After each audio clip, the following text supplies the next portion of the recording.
अस्सलाम, good evening, hope so you will be fine. कैसा रहा क्विज आप लोगों का?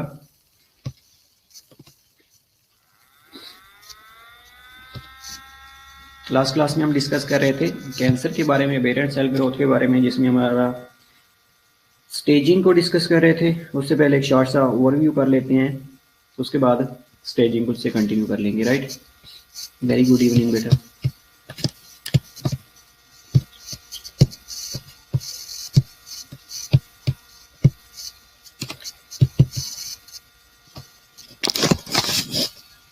ओके, वेल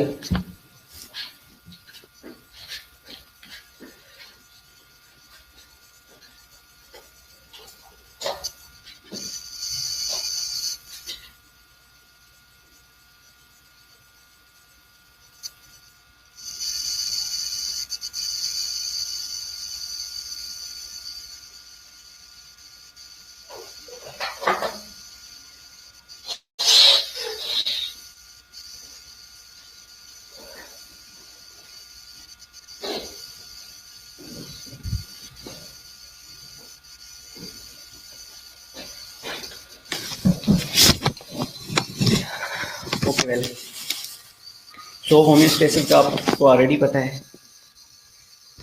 कि steady state that the cell exist in normal condition is known as homeostasis. इसके बाद हमने हाइपरट्रॉफी, एट्रॉफी के बारे में पढ़ा था, नॉर्मल सेल के बारे में डिस्कस किया था कि नॉर्मल सेल के कैरेक्टरिस्टिक्स क्या होते हैं, नॉर्मल सेल साइकिल क्या है, सेलुलर अडाप्टेशन के बारे में, that is very very important, क्योंकि हमने एट्रॉफी, हाइपरट्रॉफी, हाइपरप्लेसिया के बारे में डिस्कस किया था। और इसके अलावा मेटाप्लेजिया, डिस्प्लेजिया, ये टाइप ऑफ अडाप्टेशन था। एट्रॉफी क्या होती है और इसमें types and causes, that is again a very important one. Disuse होती है, इस्कीमिक होती है, माल न्यूट्रिशन होती है, एंडोक्राइनिक होती है, डीनर्वेशन होती है और सिनाइल एट्रॉफी होती है। ये 6 टाइप्स होती हैं जो कि यूएचएस में भी आ रही होती हैं। मोस्टली क्वेश्चन आ रहा होता है कि काजेज या टाइप्स ऑफ एट्रॉफी लिस्ट कर दें। राइट, हाइपरट्रॉफी, हाइपरप्लेसिया, हाइपरट्रॉफी और हाइपरप्लेसिया में ये फ़र्क है कि हाइपरट्रॉफी के अंदर मसल का साइज इंक्रीज हो रहा होता है और हाइपरट्रॉफी में हाइपरट्रॉफी के अंदर मसल का साइज इंक्रीज होता है और हाइपरप्लेसिया के अंदर नंबर ऑफ सेल्स इंक्रीज हो रहे होते हैं। ओके, मेटाप्लेजिया, डिस्प्लेजिया और इम्पॉर्टेंट टर्मिनोलॉजी में हमने एनाप्लेजिया के बारे में डिस्कस किया था, अपोप्टोसिस एंड ऑन्कोलॉजी। वालेकुम सलाम फरीजा बेटा, well okay. Aberrant cell growth, cancer क्या था, कैंसर कैसे होता है, इसमें हमने प्रोटोन को जीन, ऑन्कोजीन के बारे में डिस्कस किया था। अपोप्टोसिस के बारे में डिस्कस किया था कि जब अपोप्टोसिस का जो प्रोसेस होता है दैट विल बी इनहिबिटेड। दूसरा, जब ऑन्कोजीन, प्रोटो ऑन्कोजीन जो होती है, ऑन्कोजीनों से स्टार्ट करवा देती है या ऑन्कोजीन बन जाती है, तो उस टाइम कैंसर होने लग जाती है। वालेकुम सलाम बेटा। ओके, न्यूप्लेजिया या कैंसर सेल या कैंसर या न्यू ग्रोथ एक ही चीज़ के नाम है। Cancer is a disorder of altered cell differentiation and growth. Cell differentiation के बारे में हमने डिस्कस किया था और इस factors of cancer, that is hereditary, hormone, immunological mechanism, again these are very very important, chemical agents, like direct reacting agents हैं, indirect reacting agents हैं, रेडिएशंस हैं, और ये एक शॉर्ट सी समरी थी।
ओके सॉरी, आप आवाज़ अब आ रही है? ठीक है। और नॉर्मल सेल पिन्यूल के बारे में हमने डिस्कस किया था ऑलरेडी कि प्रोलिफरेशन होती है, डिफरेंशिएशन होती है और अपोप्टोसिस होती है, राइट। प्रोलिफरेशन में क्या था कि एक प्रोसेस ऑफ सेल डिवीजन जिसके अंदर अडाप्टेटिव मैकेनिज्म फॉर रिप्लेसमेंट, या जब एडिशनल सेल्स रिक्वायर्ड हों, या तीसरी कंडीशन ये थी कि जब ओल्ड सेल खत्म हो जाएं। ओके, सेल स्लाइड में ओके वेल बेटा, ठीक है, आवाज़ आ रही होगी आप लोगों को। इसके अलावा नॉर्मल सेल टिश्यू के अंदर cell proliferation is regulated so that the number of cells actively dividing is equivalent to the number of cell dying और बीइंग शेड। प्रोलिफरेशन के अंदर एक ऐसा प्रोसेस होता है जो नॉर्मल टिश्यू के अंदर कि जितने प्रोड्यूस हो रहे होते हैं उतने ही शेड हो रहे होते हैं, ये जितने डाई हो रहे होते हैं उतने ही प्रोड्यूस हो रहे होते हैं। तो यू कैन से कि यहाँ पे होम्योस्टेसिस या इक्विलिब्रियम की स्टेट होती है, उसको कहा जाता है प्रोलिफरेशन। और प्रोलिफरेशन में अगेन इस प्रोसेस ऑफ सेल डिवीजन है बेसिकली, जिसमें जितने ओल्ड सेल डाई होते हैं उतने न्यू रीजनरेट कर जाते हैं, जिसमें गैमेट्स और सोमैटिक सेल्स की एग्जांपल दी हुई है। दूसरा अपोप्टोसिस होता है। अपोप्टोसिस में ये होता है कि प्रोग्राम सेल डेथ होती है, स्पेसिफिक जीन्स होती है जो उनको कंट्रोल कर रही होती है। जैसे सेल फ्रेजाइल होंगे या उनका लाइफ स्पैन खत्म होएगा, लाइफ स्पैन खत्म होने के साथ साथ उनका डीएनए डैमेज होएगा। डीएनए डैमेज होने के साथ क्या होगा कि सेल फ्रेजाइल होंगे और उनकी ऑटोमेटिकली सर्टेन सिस्टम्स के अंदर डेथ होना शुरू हो जाएगी। फॉर एग्जांपल आरबीसीज हैं, आरबीसीज का लाइफ स्पैन 120 डेज है, तो 120 डेज के अंदर ये फ्रेजाइल होते हैं और रेटिकुलो एंडोथेलियल सिस्टम में फेगोसाइटोसिस हो जाती है, इनकी स्प्लीन के अंदर इनकी किलिंग हो जाती है। ओके, तीसरी चीज सेल डिफरेंशिएशन है। अगेन नो वॉइस है बेटा, आवाज क्यों नहीं आ रही? आवाज तो आ रही होगी। ओके, अब चेक कीजिएगा आवाज आ रही है अदीला?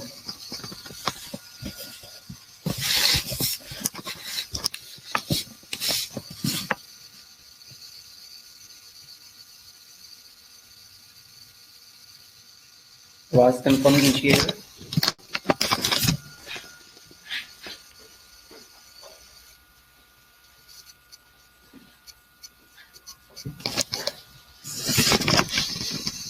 ओके ओके ओके, ठीक है। दूसरी कंडीशन होती है सेल डिफरेंशिएशन की। सेल डिफरेंशिएशन में क्या होता है कि जहाँ पे जो प्रोलिफरेटिव सेल्स होते हैं उनके अंदर वो स्पेशलाइज सेल टाइप्स बनना शुरू हो जाते हैं, उनके अंदर स्ट्रक्चर्स, फंक्शन और एक लाइफ एक्सपेक्टेंसी कैरेक्टरिस्टिक्स होती हैं। ये तीन चीज़ें हमने पहले भी डिस्कस की थी कि स्ट्रक्चर होती है, फंक्शन होता है और उनकी एक लाइफ एक्सपेक्टेंसी होती है। Okay okay okay, no problem बेटा, इट्स ओके, ठीक है। अच्छा, अब इन तीन चीज़ों के अंदर हमने एक आरबीसीज की एग्जांपल ली थी। वालेकुम अस्सलाम नुसरत बेटा, सुंदस अभी, thank you very much नुदरत, well, ठीक है। इसमें हमने एक एग्जांपल ली थी आरबीसीज की कि अगर हम सेल डिफरेंशिएशन की बात करते हैं, या ये तीन टर्मिनोलॉजीज ना यूएचएस के अंदर डेफिनेशन के तौर पे भी आ जाती हैं कि सेल प्रोलिफरेशन क्या है, सेल डिफरेंशिएशन क्या है, अपोप्टोसिस क्या है, ठीक है।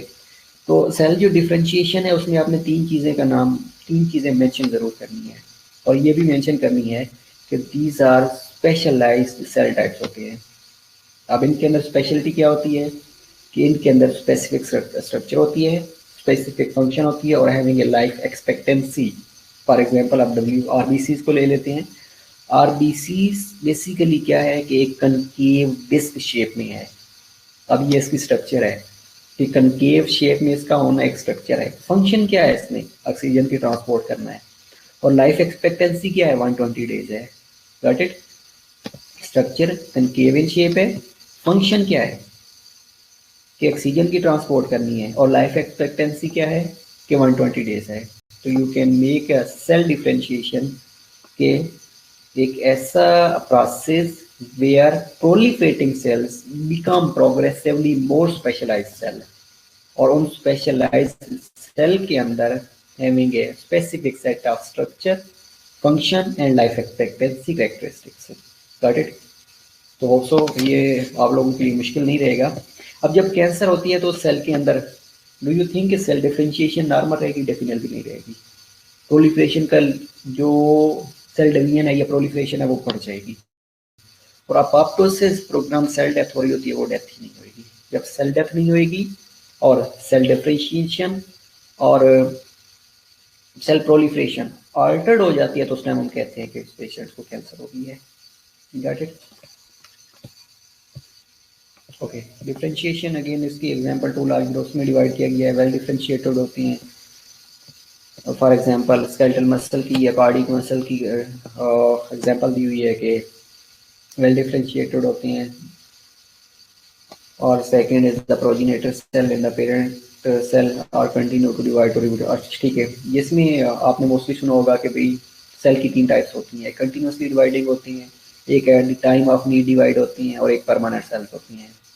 अब जो परमानेंट सेल्स होती हैं उनके अंदर नर्व सेल्स आ जाती हैं। अगर एक दफ़ा उनकी डैमेज हो गया, ये डेथ हो गई, तो वो रीजनरेट नहीं करते।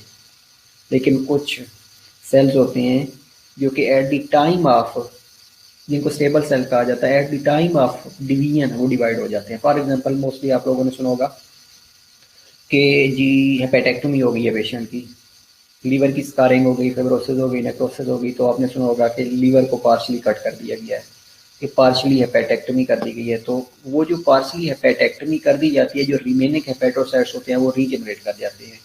तो at the time of need जब सेल रीजनरेट कर जाते हैं तो उनको कहा जाता है कि ये स्टेबल सेल्स हैं। कंटिन्यूसली डिवाइडिंग सेल्स होते हैं।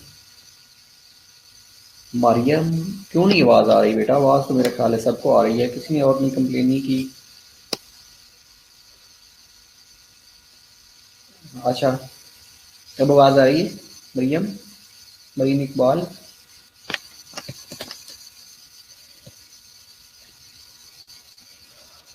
कंटिन्यूसली डिवाइडिंग, ये शेडिंग हो रही होती है, सेल की कंटिन्यूसली डिवाइड हो रहे होते हैं, जिस तरह आपकी GIT के सेल्स हैं। मरीम इकबाल को आवाज़ नहीं आ रही थी बेटा। ओके, तो ये 3 तरह से सेल्स होते हैं जो कि डिफरेंशिएशन बना रहे होते हैं।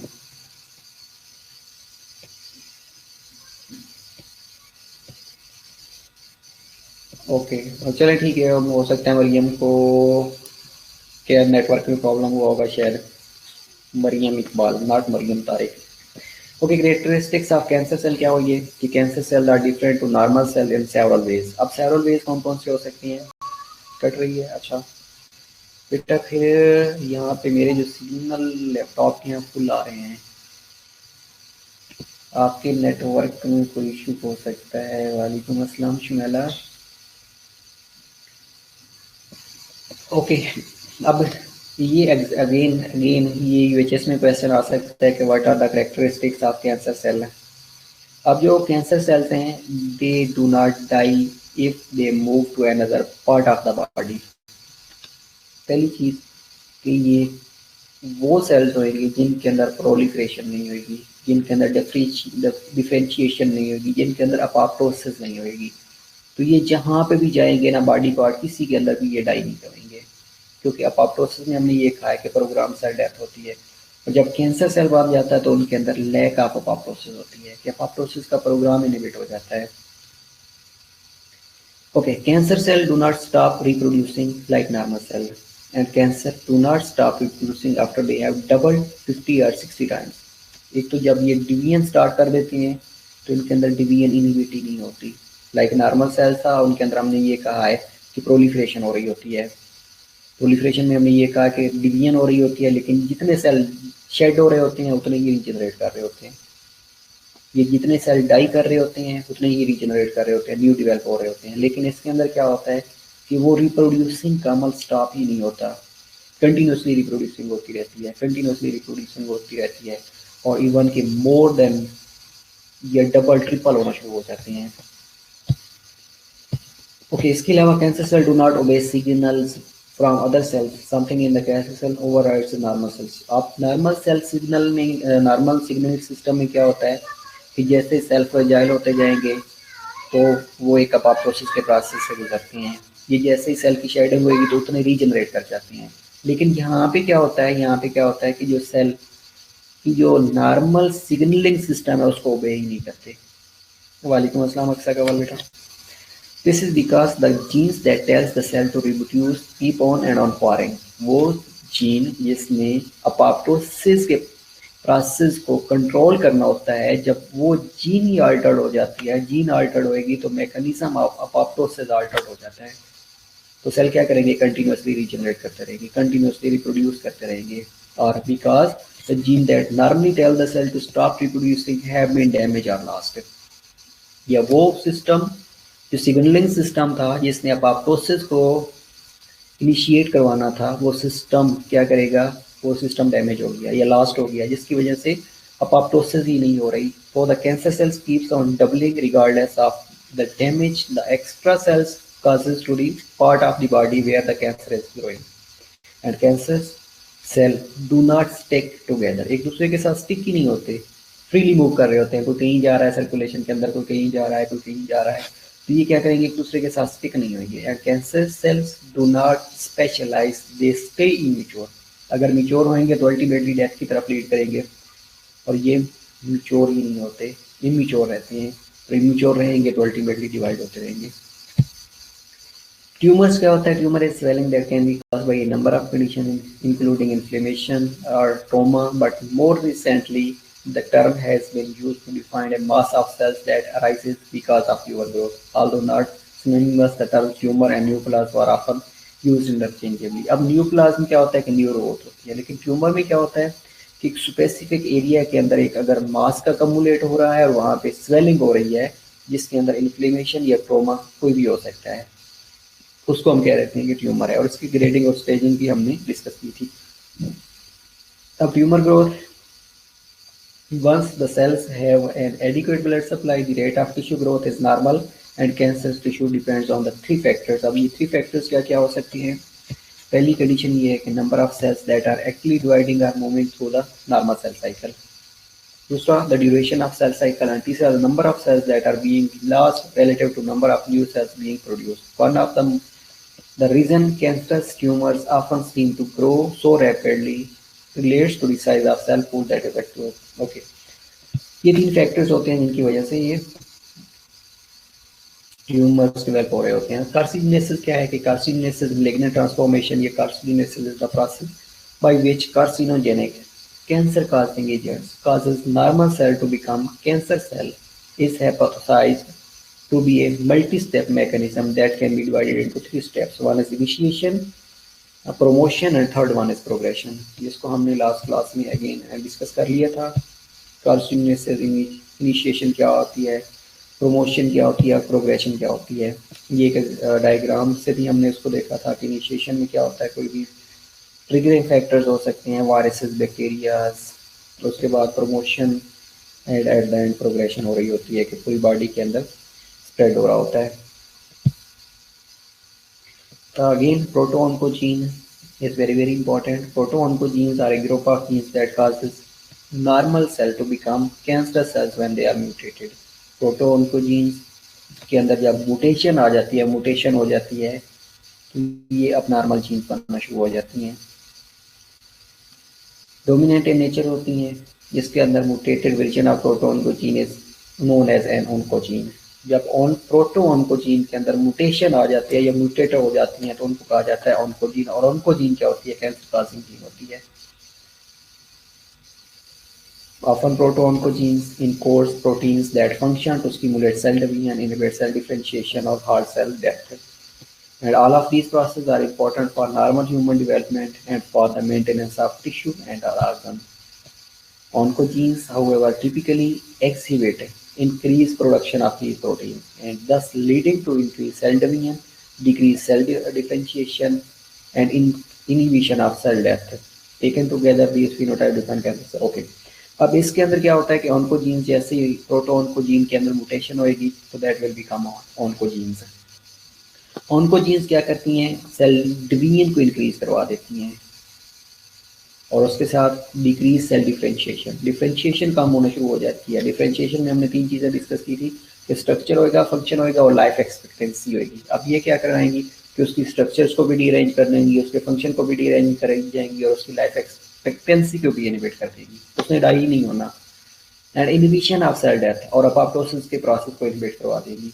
ऑन्कोजीन्स 3 प्रोसेस करवा रही होती है। One is decrease cell differentiation, increase cell production, increase cell division, and third one is inhibition of cell death या inhibition of apoptosis। इसलिए कैंसर हो जाती है। And thus oncogenes are currently a major molecular target for anti-cancer drugs design। oncogenes के ऊपर ही drugs act कर रही होती हैं जो कि सेल डिवीजन को काम कर रही होती हैं, सेल डिफरेंशिएशन को बढ़ा रही होती हैं और अपोप्टोसिस को इनिशिएट कर रही होती हैं। कैंसर स्प्रेड कैसे होती है? बाय इन्वीजन या metastasis. इन्वीजन which refers to the growth of primary tumors into surrounding host tissue occurs in several ways। Mechanical pressure exerted, ये हमने लास्ट क्लास में आई थिंक डिस्कस कर लिया था। Metastasis primary tumours candy tumours होती हैं। 50-60% of tumor have metastasized by the time primary tumor is identified। lymph most common and blood are key mechanism by which cancer cells spread। lymph के through और blood के through और angiogenesis, formation of new blood vessels, ये एक steps of metastasis है। ये हमने last class में डिस्कस कर लिया था। मेन क्लासिफिकेशन, हाँ ओके, अच्छा चलें 5 मिनट ब्रेक ले लेते हैं तो उसके बाद अजान के बाद कंटिन्यू कर लेते हैं। बल्कि नमाज we will be back at 5:35 कर लेते हैं, right.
Okay, welcome back. Main classification of cancer, जिसमें हमने डिस्कस किया था लिम्फोमास के बारे में। Cancer occurring in infection fighting organ such as lymphatic tissue के अंदर अगर अकर हो रहा है तो लिम्फोमास होंगे। ब्लड फॉर्मिंग ऑर्गन्स के अंदर अकर हो रहा है तो उसको ल्यूकीमियाज कहेंगे। और cancer occurring in the connective tissue तो उसको हम सार्कोमास कहते हैं। और carcinomas cancer occurring in the epithelial tissue such as the skin.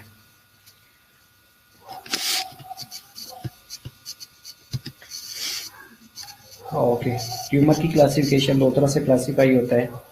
One is benign and second one is malignant. ये डिफरेंशिएशन थी ट्यूमर सुधार से ली गई है ये डायग्राम। और ये यूएचएस में भी आ सकता है कि मिलिग्नेंट और बिनाइन ट्यूमर्स के अंदर क्या डिफरेंशिएशन है। ये what are the characteristics of benign and malignant tumours या न्यूप्लाज्म।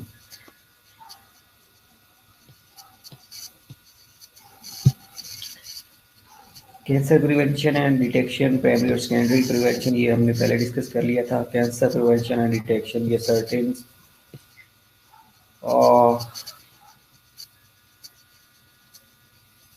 पॉइंट्स हैं जिनके थ्रू हम प्रिवेंट और डिटेक्ट कर सकते हैं।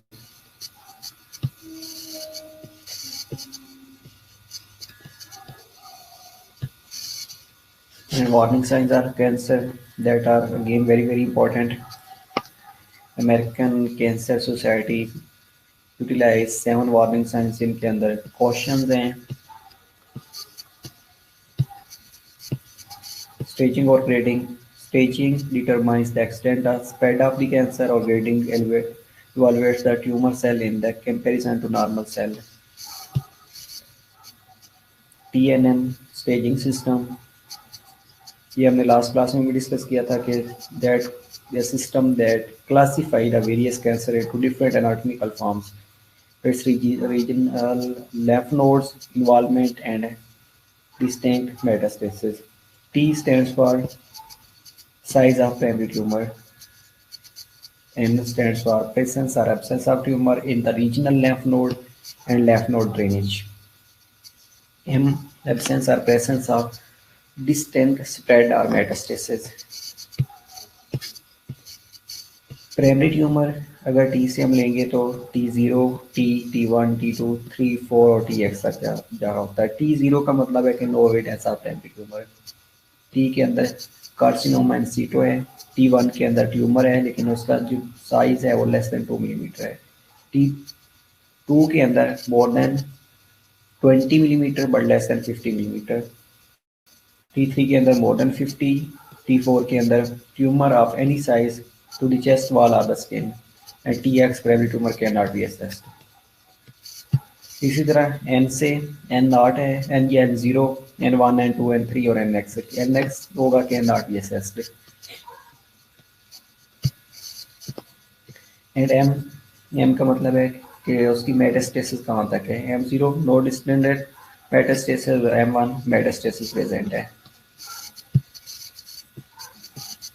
Grading of histological classification, grade 1, 2, 3, 4 के अंदर क्लासीफाई इसको किया जाता है। ग्रेड 1 के अंदर differ slightly from normal, well differentiated होता है। ग्रेड 2 के अंदर मोर अब नॉर्मल होता है, मॉडरेटली डिफरेंशिएटेड होता है। ग्रेड 3 के अंदर वेरी अब नॉर्मल होता है और पॉरली डिफरेंशिएटेड होता है। और ग्रेड 4 के अंदर immature, primitive and undifferentiated cell, difficult to determine cell of the origin. ये स्टेजिंग और ग्रेडिंग में डिफरेंशिएट किया गया है। वो प्रीवियस स्लाइड्स की एक समरी है। डिटेक्शन एंड डायग्नोसिस, ये सर्टेन टेस्ट होते हैं जो कि हमने लास्ट क्लास में डिस्कस किया था कि इन टेस्ट के थ्रू हम कैंसर को डायग्नोज कर सकते हैं और डिटेक्ट कर सकते हैं। पेट स्कैनिंग है, इन्वेसिव डायग्नोस्टिक टेक्निक्स हैं। Biopsy is most accurate diagnostic procedure for the cancer. Goal of cancer therapy, cure करना है, कंट्रोल करना है, and to ease cancer system, sometimes called palliation care. Palliation care basically क्या होती है, palliative care भी इसे कहा जाता है।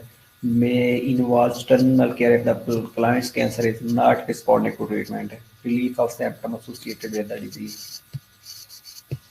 And treatment modalities for the cancer factors that determine treatment modality like cancer cell type कौन सी involve है, location and size of tumor क्या है और extent of disease कितना है, इसकी बेस पे हम ग्रेडिंग और स्टेजिंग कर रहे होते हैं। ट्रीटमेंट मॉडलिटीज हमने लास्ट क्लास में भी डिस्कस कर लिया था, लाइक सर्जरी होती है, रेडिएशन थेरापी होती है, कीमोथेरापी होती है और सर्टेन अदर थेरापीज होती हैं that are recommended to treat the cancer. Surgery में हमने डायग्नोस्टिक सर्जरी के बारे में डिस्कस किया था, प्रोफिलैक्टिक सर्जरी के बारे में, पैलिएटिव सर्जरी और रिकंस्ट्रक्टिव सर्जरी के बारे में डिस्कस किया था। ये इंडिकेशंस हैं फॉर पैलिएटिव सर्जरी।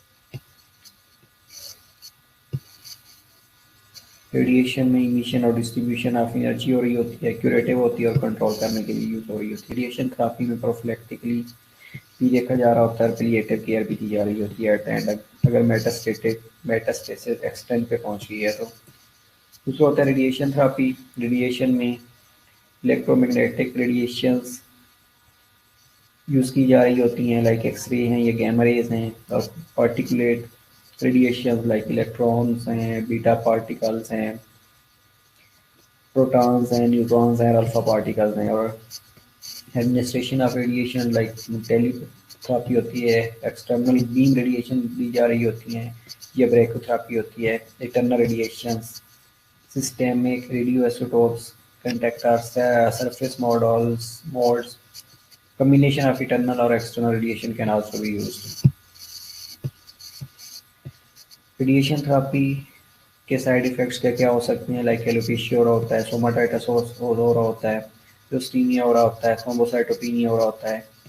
इसके अलावा सिस्टेमिक साइड इफेक्ट्स होते हैं जिनके अंदर मलेज है, अमलेज है, फटीग है और एनोरेक्सिया है। कीमोथेरापी में anti neoplastic agents are used in the attempt to destroy tumour cells by interfering with the cellular function including replication. Chemotherapy is used primarily to treat systemic diseases rather than localized lesions that are amenable to surgery or radiations.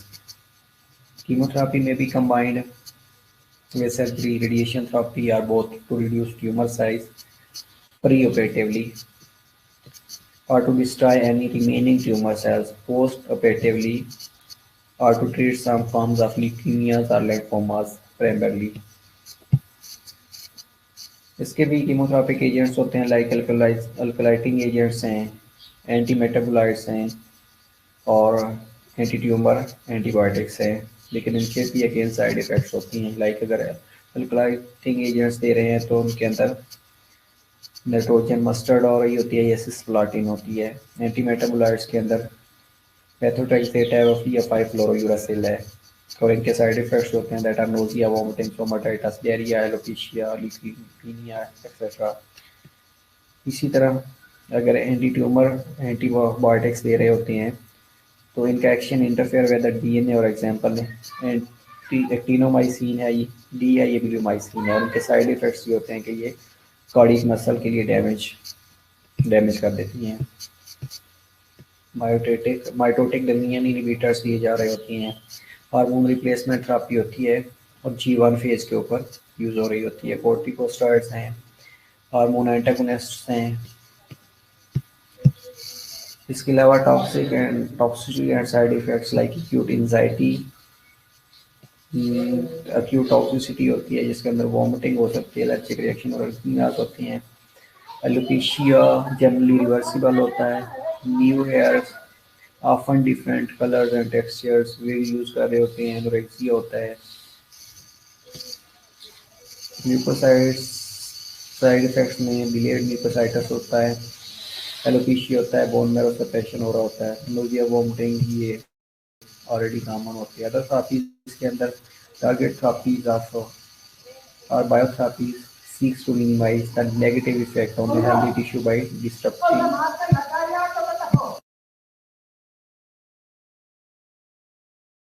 Other therapies में bone marrow transplantation है, gene therapy है, ये unproven and unconventional therapies होती हैं और complementary altered medication दी रही जा रही होती हैं। कैम से कहता है कहते हैं कम्प्लीमेंट्री एंड अल्टरनेटिव मेडिसिन।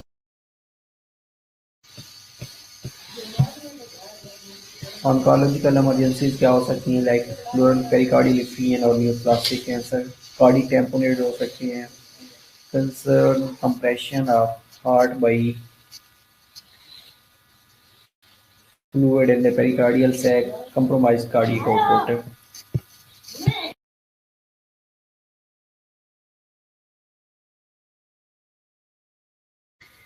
और इसका जो ट्रीटमेंट है उसके लिए पेरिकार्डियोसेंथिसिस किया जा रहा होता है। सुपीरियर वेना केवा सिंड्रोम हो सकता है, obstruction of venous system and with increased venous pressure and stresses, facial and neck edema with slow progression to respiration distress। Treatment respiratory support दी जा रही होती है to decrease tumour size with radiation और chemotherapy. इसके अलावा sepsis और septic shock हो रहे होते हैं, early recognition of infections like, और ट्रीटमेंट इसका प्रॉम्प्ट ट्रीटमेंट किया जा रहा होता है। स्पाइनल कॉर्ड कंप्रेशन हो सकता है। इसके अलावा ऑब्स्ट्रक्टिव यूरोपैथीज हो सकती हैं। कंसर्न इज दैट कि ब्लॉकेज ऑफ यूरिन फ्लो होगी undiagnosed can result in renal failure, और ट्रीटमेंट ये होता है कि उसका नॉर्मल जो यूरिन फ्लो है उसको रिस्टोर करना होता है। हाइपर कैल्सीमिया हो सकता है, like high calcium from ectopic parathyroid hormone or metastasis, behavioral fatigue, muscle weakness, polyuria, constipation और progressing to edema, ये सीएस होंगे। और इसका treatment restore fluid with intravenous line, to diuretics and more definitely treatments. Hyperuricaemia होता है। इसके अलावा SIADH हो सकता है, syndrome of inappropriate anti diuretic hormone. Ectopic ADH production from tumor leads to excessive hyponatremia or restores sodium normal level. And these are the references। ये slides मैंने share कर दी थी आप लोगों के साथ, तो इसको काइंडली देख लीजिएगा। और बाकी जो नेक्स्ट क्लास है, नेक्स्ट थर्सडे को, उसमें एक क्विज प्लान कर लें किस टॉपिक का आपने क्विज लेना है, तो वो बता दीजिएगा मुझे ताकि मैं उसको कंडक्ट करवा लूँ। अगर इसी पेरेंट सेल ग्रोथ का देना है तो वो भी आप दे सकती हैं।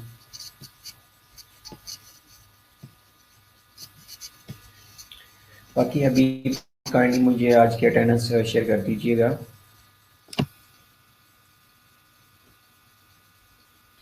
अभी तक अगर कोई क्वेरी है तो यू कैन आस्क, और क्विज का कंफर्म कर दीजिएगा कि कौन से टॉपिक का आप लोगों ने क्विज देना है, राइट, ताकि मैं आपको अपडेट कर दूं।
और नहीं बेटा, व्हाट्सएप में ना भेजिएगा,